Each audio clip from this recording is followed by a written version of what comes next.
BNP নেতা সালাউদ্দিন কাদের সাকা চৌধুরীর মৃত্যুদণ্ডের রায় ট্রাইব্যুনালে নয়, বরং আইন মন্ত্রণালয়ে লেখা হয়েছিল বলে অভিযোগ করেছেন তার ছেলে হুম্মাম কাদের চৌধুরী। বৃহস্পতিবার দুপুরে রাজধানীর ধানমন্ডিতে সাকা চৌধুরীর বাসভবনের সংবাদ সম্মেলনে এই অভিযোগ করেন তিনি। হুম্মাম জানান, শেখ হাসিনার লক্ষ্য ছিল তার বিরোধীদের সরিয়ে দেওয়া। সালাউদ্দিন কাদের চৌধুরী তার আক্রোশের শিকার। গুম, খুন, হত্যা করে টিকে থাকাই ছিল হাসিনার উদ্দেশ্য।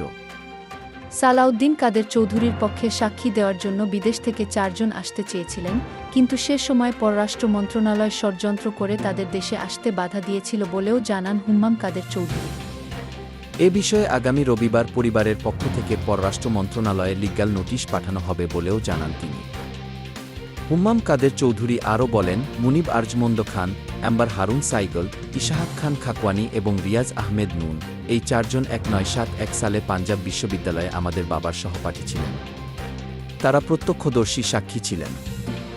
যদি তাদের বাংলাদেশে প্রবেশের অনুমতি দেওয়া হতো এবং তারা সাক্ষ্য দিতে পারতেন, তাহলে তারা বাবাকে নির্দোষ প্রমাণ করতে পারতেন। একাধিকবার ট্রাইব্যুনালে এবং সুপ্রিম কোর্টে আবেদন করার পরও তাদের দেশে প্রবেশের অনুমতি দেওয়া হয়নি জানিয়ে তিনি বলেন, এমনকি আমরা আমাদের বাবাকে হত্যা করার আগ মুহূর্ত পর্যন্ত তাদের আনতে শেষ চেষ্টা করেছি। সালাউদ্দিন কাদেরের বিরুদ্ধে যারা সাক্ষী দিয়েছেন তাদের উপর মব জাস্টিস না করার আহ্বান জানিয়ে হুম্মাম কাদের চৌধুরী বলেন, কক্সবাজারে আমার বাবার বিরুদ্ধে সাক্ষী দেওয়া একজনকে মারধর করার ঘটনা ঘটেছে।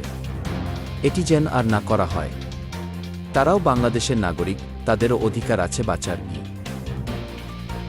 এ ধরনের আরও নিউজ পেতে আমাদের ফেসবুক পেজ ফলো দিন এবং আমাদের ইউটিউব চ্যানেল সাবস্ক্রাইব করুন।